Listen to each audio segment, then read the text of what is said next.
overall, I'm very impressed with the truck, very happy with it, and I still have so much more that I want to go do and go check out and go try.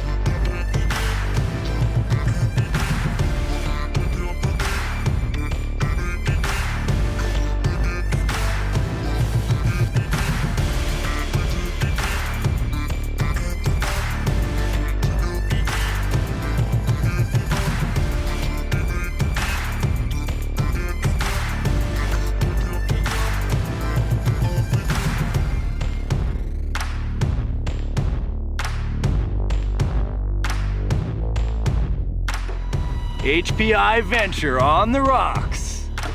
Here we go. 1, 2, 3.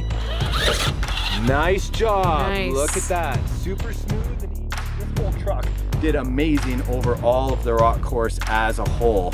And I gotta say, if you guys are looking for a cool scale truck, this is already in my garage.